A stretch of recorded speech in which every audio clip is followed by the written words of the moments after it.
কেন? ও তুই বেঁচে আছিস?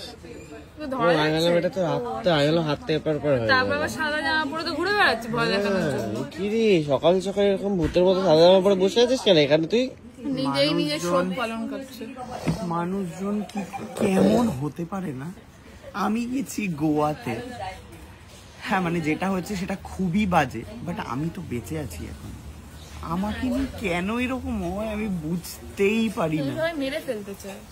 সবাই বলছে ব্লগও করো না, তাহলে তুই তো আরোই জানান দিতে পারবি না তুই বেঁচে আছিস। তুই যদি হঠাৎ করে আজকে ব্লগ করা বন্ধ করে দিস, এই যা অবস্থা ঘটছে, তো লোকে তো ভাববে সত্যিই তুই প্লেনে ছিলিস, তোর জানাতে হবে তুই বেঁচে আছিস। আমি অবাক হয়ে যাচ্ছি। কমেন্ট করছে তুমিও প্লেনে থাকলেই বরং ভালো হতো। কতটা সিক মেন্টালিটির মানুষ হলো। সবাই নয়, একজন দ্বারা সেটাও দেখিয়ে দিই না, ওই যেখানে নিউজ পোর্টালটা ছেড়েছে সেখানেও প্রচুর জন কমেন্ট করেছে। মানুষজন আজকাল যে এতটা প্যাথেটিক মেন্টালি, আমি বুঝতে পারি একটা মানুষের সাথে মানুষের কোনো নেই।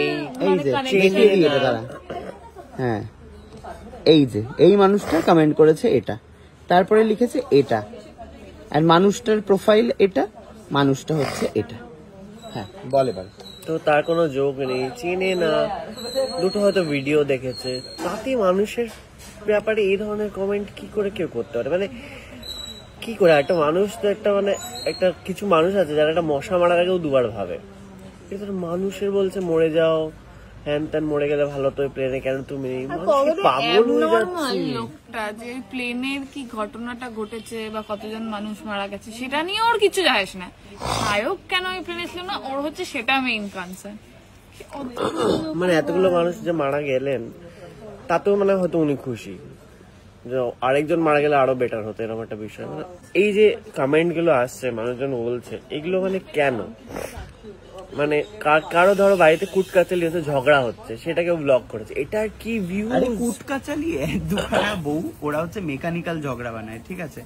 এমনি রান্না করছে, কি সব বলে, সে বউটা এসে গালাগাল 4-5খানা দিল, পুরো র গালাগালি করে, র গালাগাল, কিন্তু চা খাবি নে খা বলে মুখের মধ্যে ছুড়ে দিল। সেটা কিন্তু আবার সবাই খুব মজা পায়, কিন্তু তুই যদি একটা অন্যরকম কথা বলিস তখন সেটা নিয়ে প্রচুর কথা সেটা মানুষজন প্রচুর দেখে, হয়তো ওদের অডিয়েন্সটা আলাদা, কিন্তু সেই ধরনের অডিয়েন্স তো রয়েছে যারা এরকম গালাগালি পছন্দ করে। খাবারের থেকে হাত থেকে পড়ে যাচ্ছে, খাবার স্পিল করছে, খাবার নষ্ট করছে, ওই খাবারে গড়াগড়ি খাচ্ছে ওরা। না ওরা কিন্তু, আমি কিন্তু দেখেছি ওরা কিন্তু খুব একটা খাবার নষ্ট করে না, অনেক করে। মানে ধর ডাল বানাচ্ছে, দেখাচ্ছে ডাল বানাচ্ছে, ডালটা কিন্তু তোর ওই একটু হলুদ রং দেওয়া, ভিতরে 4-5খানা ডাল, যখন ফেললো তখন কিন্তু 4-5টা ডালই ছিল। মানে একটু তো কন্টেন্টটা ওদের ইনভেস্ট করতেই হবে। তো এইরকম জিনিসপত্র মানে কি দেখাবো মানুষকে? মানে কি আমরাই ভাবি মাঝে মাঝে যে কি নর্মাল, আমরা সাধারণ মানুষ হতেই পারিস না। তো যেটা বলছিলাম যে মানুষ যারা এর ধরনের কমেন্ট করছে, আমার মনে হয় তাদের খুব শিগগিরই একটা মেন্টাল হেলথের ডাক্তার দেখানো উচিত। যে মানুষ যাকে চেনে না তাকে নিয়ে যখন কেউ এরকম বলতে পারে যে সে মরে গেলে ভালো হতো, তো সেই মানুষের যাকে চেনে বা যার বিষয়ে কোনো শত্রুতা আছে তাকে তো অনায়াসে মেরে ফেলবে। তো যারা মারতে পারছেন না বলে, তুই ওর হাতের সামনে নেই বলে, ঠিক আছে? এরকম অনন্যকেও এরকম কমেন্ট এসেছে, আমি তোর ব্যাপারে লোকে লিখে দেবে বাবা কি পাটা ভেঙে গেলে আরো বেটার হতো। হ্যাঁ না, আমার যখন গাড়ির অ্যাক্সিডেন্ট হয়েছিল তখনও লোকে কমেন্ট করেছিল, বলছে আমি একটা ভিডিওতে এরকম বলতাম প্লিজ এরকম ভিডিও করবেন না আমার গাড়ির।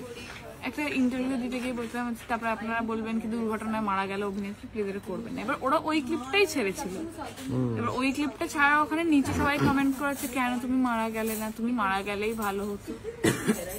প্রচন্ড অসুস্থ মেন্টালিটি চারিদিকে ছড়িয়ে পড়ছে, পারভার্ট বলা না এটাকে, যাই হোক। তো হ্যাঁ মানে সাইকিয়াট্রিক একটা মেন্টালিটি, কিন্তু আর কিছু করার নেই। তাতে তো আমরা